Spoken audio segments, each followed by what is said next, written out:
Assalamualaikum dan salam sejahtera. Hari ini kami akan membentangkan tugasan 3 bagi subjek BMM 1054 Morfologi Bahasa Melayu. Tugasan ini membincangkan 3 tajuk utama iaitu pengimbuhan kata nama, pengimbuhan kata kerja dan pengimbuhan kata adjektif. Yang pertama, pengimbuhan kata nama. Kata nama menerima 4 jenis pengimbuhan iaitu awalan, akhiran, apitan dan sisipan. Imbuhan awalan ialah imbuhan yang berada di hadapan kata akar. Imbuhan akhiran pula terletak pada akhir kata akar. Imbuhan apitan mengapit kata akar manakala imbuhan sisipan tersisip di tengah perkataan. Imbuhan awalan iaitu imbuhan ke. Awalan ke boleh membentuk kata bilangan himpunan, kata bilangan tingkat dan kata nama. Huruf akar akan kekal biarpun telah digabungkan dengan awalan ke. Kebanyakan perkataan yang menerima awalan ke memerlukan akhiran an untuk membentuk perkataan yang tepat. Awalan ke boleh membawa maksud yang berikut iaitu penanda orang atau benda dengan memberikan tumpuan kepada maksud kata dasar. Sebagai contoh, perkataan kekasih yang kata akarnya adalah kasih yang menerima imbuhan awalan ke.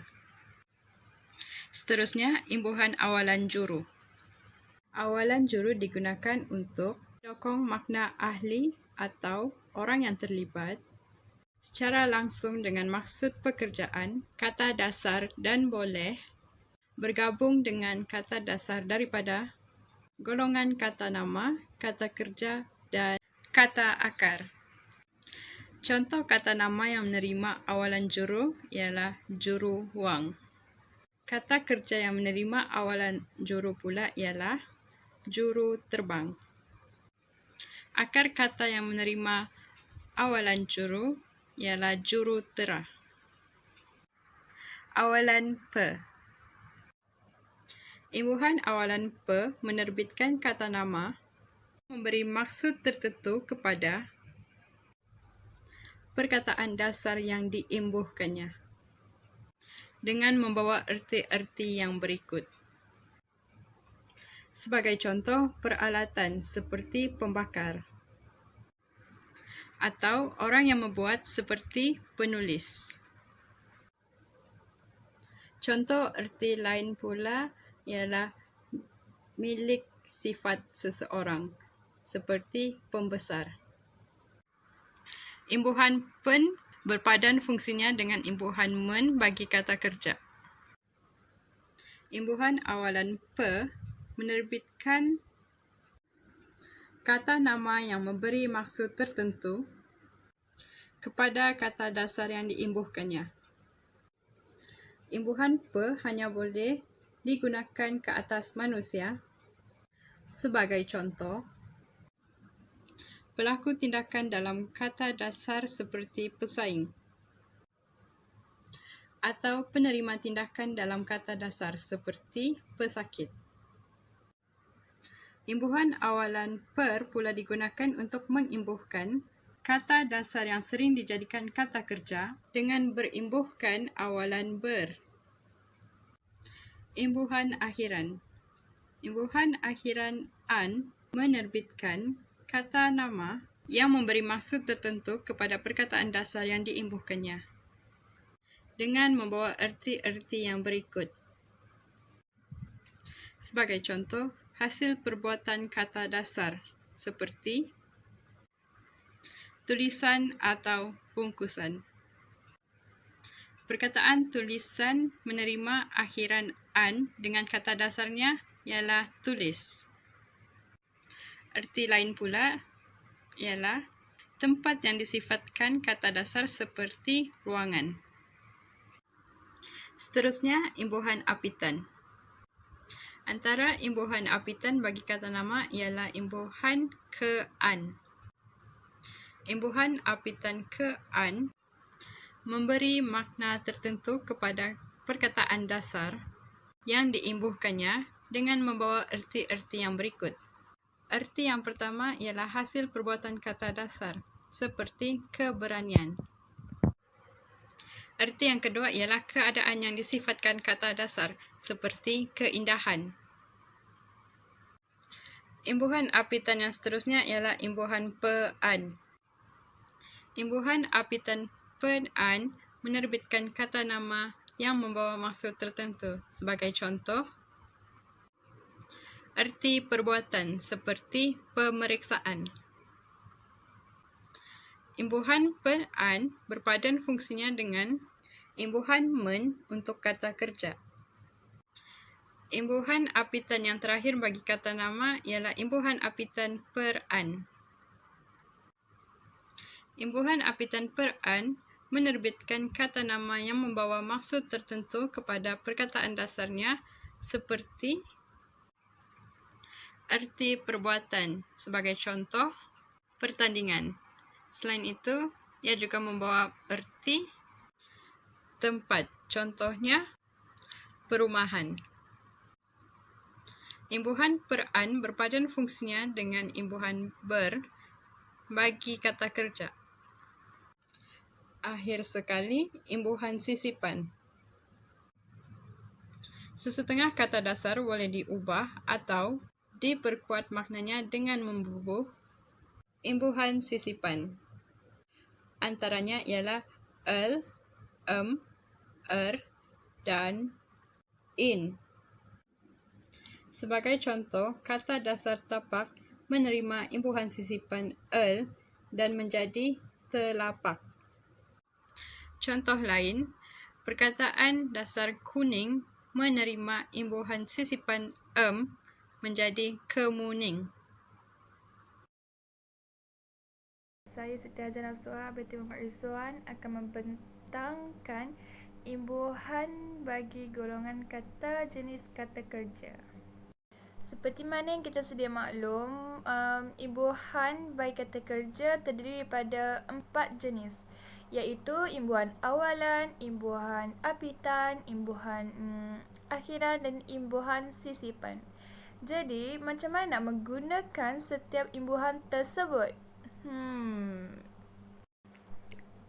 Seperti yang anda lihat, imbuhan awalan bagi kata kerja terdiri daripada 6 jenis dan 6 jenis tersebut mempunyai alomorfnya yang tertentu.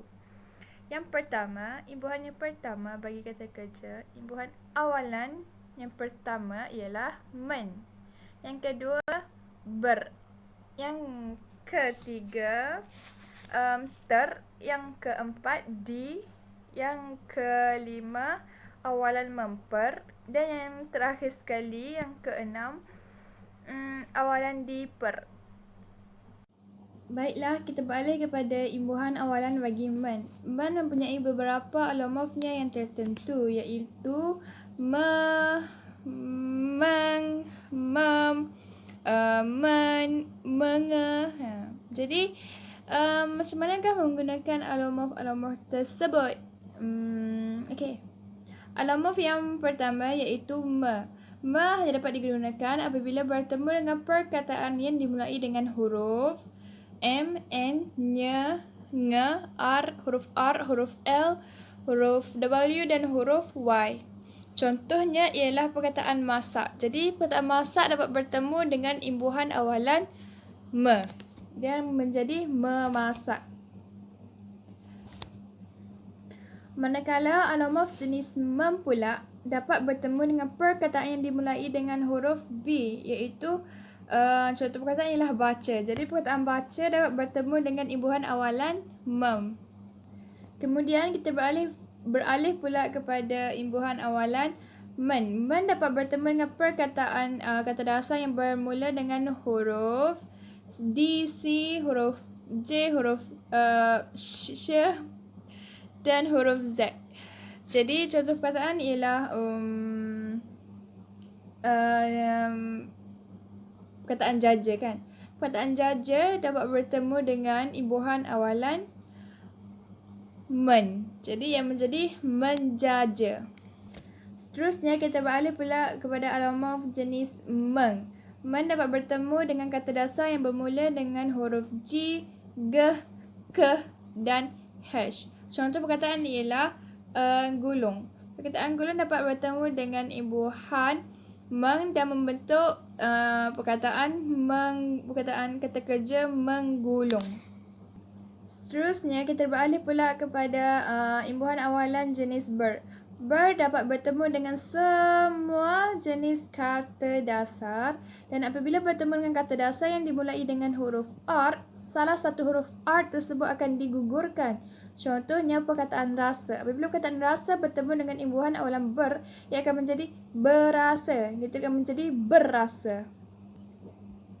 Kemudian kita beralih pula kepada imbuhan awalan jenis ter. Ter juga sama dengan imbuhan awalan ber. Apabila imbuhan awalan ter bergabung dengan kata dasar yang digunakan huruf R, salah satu huruf R tersebut akan digugurkan. Contohnya terasa lah, terasa. Jadi apabila rasa tu bergabung dengan imbuhan awalan ter, ia akan menjadi terasa.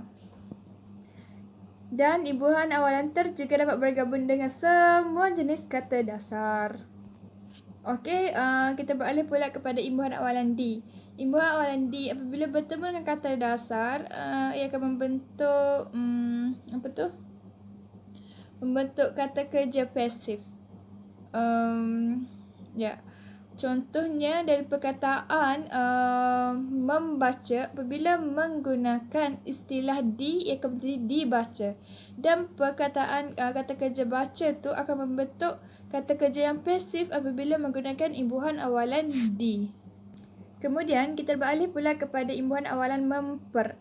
Memper dapat bergabung dengan kata dasar yang terdiri daripada kata nama, kata adjektif dan kata tugas. Contohnya, bagi kata nama, memper apabila bertemu dengan kata nama iaitu alat, ia akan menjadi memperalat. Istilah tersebut akan bermaksud menjadikan seseorang sebagai alat untuk mencapai sesuatu. Lepas tu apabila imbuhan awalan memper bertemu dengan kata adjektif seperti luas, iaitu menjadi memperluas, istilah tersebut bermaksud menambah keluasan bagi sesuatu tempat. Kemudian apabila imbuhan awalan memper bertemu dengan kata tugas iaitu oleh, ia akan menjadi istilah memperoleh, iaitu mendapatkan sesuatu, mencapai sesuatu. Kemudian istilah imbuhan awalan diper merupakan istilah pasif bagi imbuhan awalan memper. Penggunaannya adalah sama kecuali penggunaannya adalah berbeza kerana diper ni merupakan bentuk pasif bagi imbuhan awalan memper. Awalan jenis ter. Ter juga sama dengan imbuhan awalan ber. Apabila imbuhan awalan ter bergabung dengan kata dasar yang digunakan huruf R, salah satu huruf R tersebut akan digugurkan. Contohnya terasa lah, terasa. Jadi apabila rasa tu bergabung dengan imbuhan awalan ter, ia akan menjadi terasa. Dan imbuhan awalan ter juga dapat bergabung dengan semua jenis kata dasar. Okey, kita beralih pula kepada imbuhan awalan D. Imbuhan awalan D apabila bertemu dengan kata dasar, ia akan membentuk membentuk kata kerja pasif. Contohnya dari perkataan membaca, apabila menggunakan istilah di, ia akan menjadi dibaca. Dan perkataan kata kerja baca tu akan membentuk kata kerja yang pasif apabila menggunakan imbuhan awalan di. Kemudian kita beralih pula kepada imbuhan awalan memper. Memper dapat bergabung dengan kata dasar yang terdiri daripada kata nama, kata adjektif dan kata tugas. Contohnya, bagi kata nama, memper apabila bertemu dengan kata nama iaitu alat, ia akan menjadi memperalat. Istilah tersebut akan bermaksud menjadikan seseorang sebagai alat untuk mencapai sesuatu. Lepas tu apabila imbuhan awalan memper bertemu dengan kata adjektif seperti luas, iaitu menjadi memperluas, istilah tersebut bermaksud menambah keluasan bagi sesuatu tempat. Kemudian apabila imbuhan awalan memper bertemu dengan kata tugas iaitu oleh, ia akan menjadi istilah memperoleh, iaitu mendapatkan sesuatu, mencapai sesuatu. Kemudian istilah imbuhan awalan diper merupakan istilah pasif bagi imbuhan awalan memper. Penggunaannya adalah sama kecuali penggunaannya adalah berbeza kerana diper ni merupakan bentuk pasif. Seterusnya kita beralih pula kepada imbuhan apitan bagi kata kerja. Imbuhan apitan bagi jenis menkan dapat bertemu dengan kata nama, kata adjektif, kata kerja transitif, kata kerja tak transitif serta kata tugas. Kemudian kita beralih pula imbuhan apitan bagi berkan. Berkan apabila berkan ni dapat bertemu dengan semua jenis kata dasar, tetapi apabila bertemu dengan kata dasar yang dimulai dengan huruf art, salah satu huruf art tersebut akan digugurkan.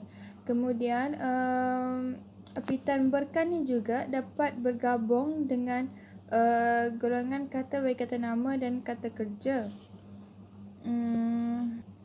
Penggabungan berkan dengan golongan kata nama dan kata kerja ni akan membawa istilah-istilah yang tertentu. Kemudian kita beralih pula kepada imbuhan apitan bagi beran. Penggunaan apitan jenis ini bermaksud perbuatan yang menunjukkan jumlah subjek yang banyak. Dan imbuhan apitan ini dapat bertemu dengan golongan kata, jenis kata kerja tak transitif, kata kerja transitif, kata nama dan kata adjektif. Kemudian bagaimanakah pula dengan apitan dikan? Apitan dikan ni merupakan apitan dalam bentuk pasif bagi apitan jenis makan yang saya terangkan tadi. Kemudian kita beralih pula kepada apitan jenis men-i. Apitan jenis men-i ni syarat penggunaan dia selepas daripada gabungan kata kerja, apa-apalah kata dasar dengan apitan jenis ini, selepasnya perlulah diikuti oleh objek yang sesuatu yang bernyawa. Contohnya kata nama hadiah bergabung dengan apitan men-i iaitu menghadiahi. Jadi perkataan ataupun istilah menghadiahi ni selepasnya perlulah diikuti oleh sesuatu yang bernyawa. Contohnya menghadiahi Ahmad, bukannya menghadiahi basikal. Dan apitan men-i ni juga dapat bergabung dengan golongan kata, jenis kata nama, kata adjektif, kata kerja transitif, kata kerja tak transitif dan kata tugas. Apitan men-i ni sangat berbeza dengan apitan men-kan. Kemudian bagaimanakah pula dengan apitan di? Apitan di ini merupakan apitan yang membawa bentuk pasif bagi apitan jenis men-i tadi. Kemudian kita beralih pula kepada apitan jenis memperkan. Bagaimanakah untuk menggunakan apitan memperkan ni? Apitan memperkan ni membawa erti sebagai kausatif, iaitu menyebabkan atau menjadikan sesuatu. Contohnya kita guna kata kerja temu. Apabila kata kerja temu bergabung dengan apitan memperkan, ia akan menjadi mempertemukan. Jadi istilah ini akan menyebabkan bertemunya sesuatu.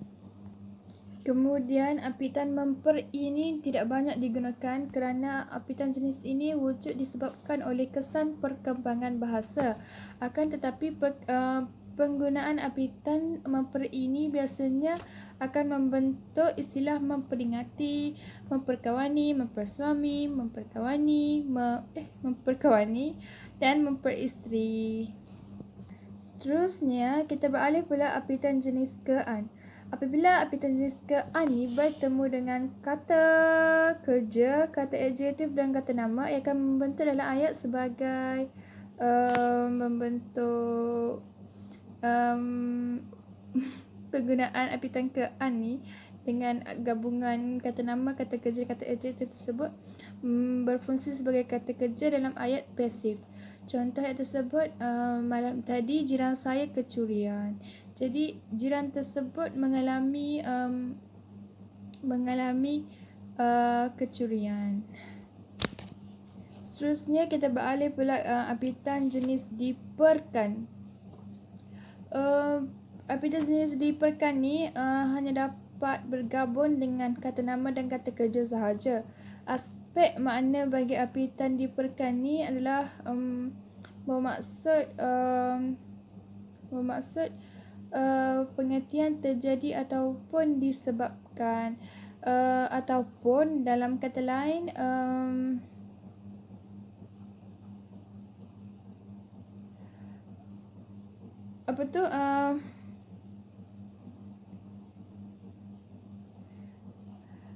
kata kerja yang bergabung dengan diperkan tu adalah pada asalnya dilakukan oleh orang lain. Kemudian istilah diperi juga adalah sambung seperti memperi.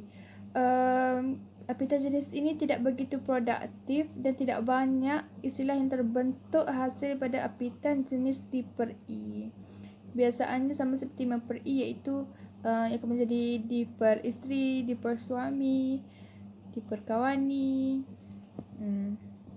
tertugas. Apitan men ini sangat berbeza dengan apitan menkan. Kemudian bagaimanakah pula dengan apitan di? Apitan di ini merupakan apitan yang membawa bentuk pasif bagi apitan jenis men-i tadi. Kemudian kita beralih pula kepada apitan jenis memperkan. Bagaimanakah untuk menggunakan apitan memperkan ni? Apitan memperkan ni membawa erti sebagai kausatif, iaitu menyebabkan atau menjadikan sesuatu. Contohnya kita guna kata kerja temu. Apabila kata kerja temu bergabung dengan apitan memperkan, ia akan menjadi mempertemukan. Jadi istilah ini akan menyebabkan bertemunya sesuatu. Kemudian apitan memper ini tidak banyak digunakan kerana apitan jenis ini wujud disebabkan oleh kesan perkembangan bahasa. Akan tetapi penggunaan apitan memper ini biasanya akan membentuk istilah memperingati, memperkawani, mempersuami, memperkawani dan memperisteri. Seterusnya kita beralih pula apitan jenis ke-an. Apabila apitan jenis ke-an ni bertemu dengan kata kerja, kata adjektif dan kata nama, ia akan membentuk dalam ayat sebagai membentuk penggunaan apitan ke-an ni dengan gabungan kata nama, kata kerja, kata adjektif tersebut berfungsi sebagai kata kerja dalam ayat pasif. Contoh ayat tersebut, malam tadi jiran saya kecurian. Jadi jiran tersebut mengalami kecurian. Seterusnya kita beralih pula apitan jenis diperkan. Apitan jenis diperkan ni hanya dapat bergabung dengan kata nama dan kata kerja sahaja. Aspek makna bagi apitan diperkan ni adalah bermaksud pengertian terjadi ataupun disebabkan, ataupun dalam kata lain kata kerja yang bergabung dengan diperkan tu adalah pada asalnya dilakukan oleh orang lain. Kemudian istilah diperi juga adalah sambung seperti memperi.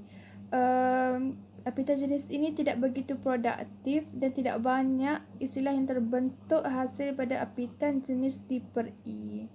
Biasaannya sama seperti memperi, iaitu yang akan menjadi diperisteri, dipersuami, Seterusnya kita beralih pula kepada akhiran. Akhiran bagi kata kerja. Akhiran bagi kata kerja terdiri daripada dua jenis, iaitu kan dan i. Akhiran bagi kan, dapat bergabung dengan kata nama, kata kerja transitif, kata kerja tak transitif, kata adjektif serta kata tugas. Contoh penggunaan akhiran kan bagi kata nama ialah dari kata dasar riwayat. Apabila menggunakan akhiran kan, membentuk riwayat kan.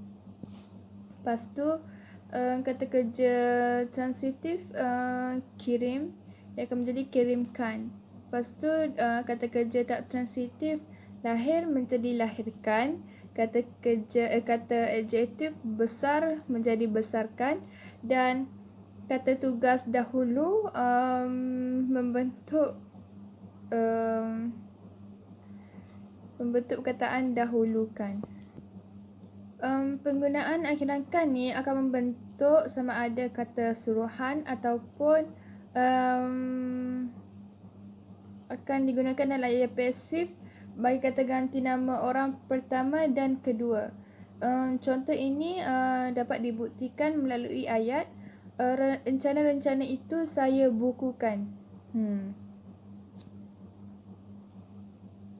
Seterusnya, akhiran i apabila digunakan dalam ayat akan membentuk kata suruhan dan membentuk ayat pasif bagi kata ganti nama orang pertama dan orang kedua. Seterusnya, kita beralih pula kepada imbuhan sisipan bagi kata kerja. Imbuhan sisipan bagi kata kerja terdapat 3 jenis, iaitu dan hasil sisipan ni, sisipan kata kerja bagi ni, contoh dia geletar. Jadi kata kerja akan menjadi menggeletar. Dan kata kerja lain yang terbentuk sisipan kata kerja ialah gelabah, selerak dan jelajah. Selerak, jelajah, gelabah, geletar tu merupakan kata kerja yang terbentuk hasil daripada sisipan Kemudian sisipan ni membentuk kata kerja seperti serabut, geretot, gerodak dan kerlik. Kemudian sisipan ni membentuk sisipan kata kerja jenis ni membentuk kata kerja seperti gemuruh, gemerlap dan gemerbak. Jadi itulah contoh perkataan yang terbentuk daripada sisipan kata kerja tersebut. Imbuhan adjektif. Kata adjektif hanya menerima 3 jenis imbuhan sahaja, iaitu imbuhan awalan, imbuhan apitan dan imbuhan sisipan. Kata adjektif tidak menerima sebarang imbuhan akhiran. Imbuhan awalan adjektif. Awalan ter apabila bergabung dengan kata dasar akan berperanan sebagai penjelasan keadaan perbandingan atau paling.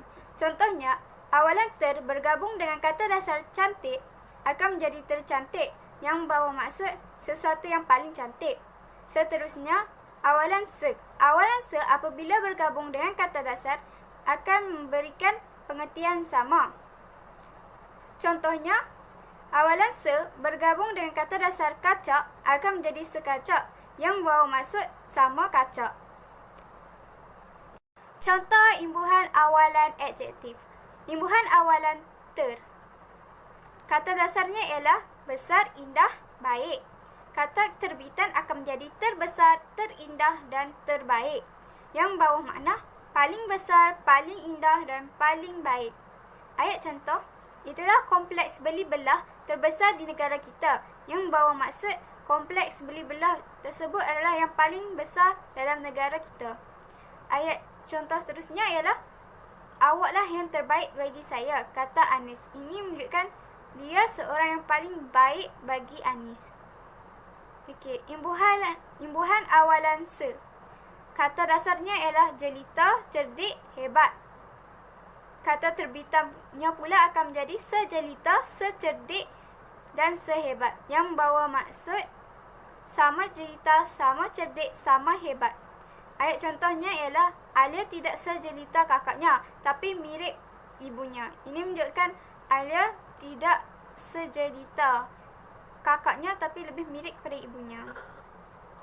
Seterusnya ialah imbuhan apitan adjektif.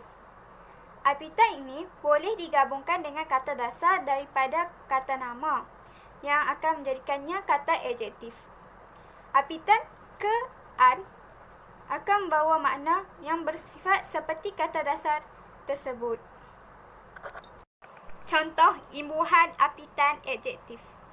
Imbuhan apitan ke-an. Kata dasarnya ialah Timur, Melayu, Barat. Kata terbitannya pula akan menjadi ketimuran, kemelayuan, kebaratan, yang bawa makna orang yang bersifat timur, orang yang bersifat Melayu dan orang yang bersifat Barat.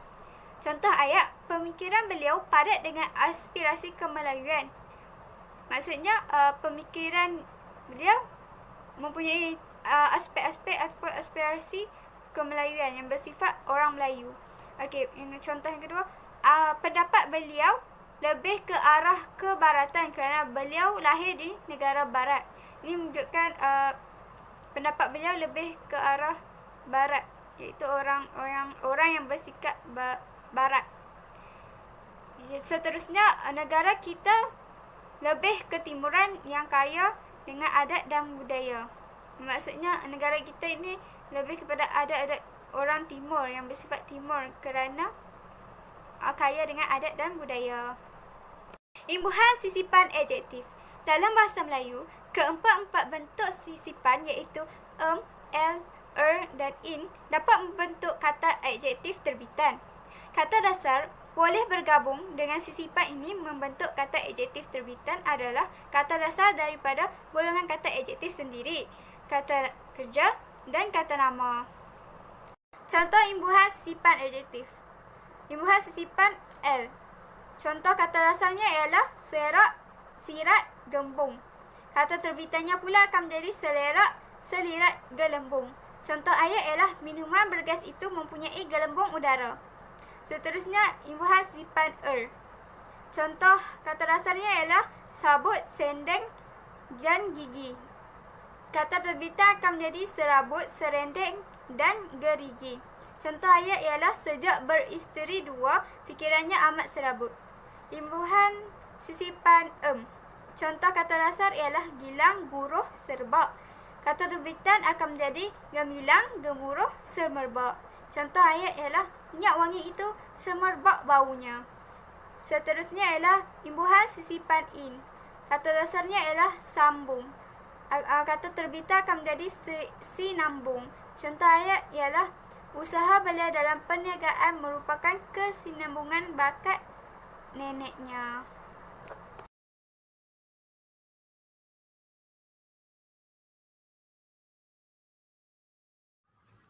Demikianlah pembentangan daripada kumpulan kami. Sekian dan terima kasih.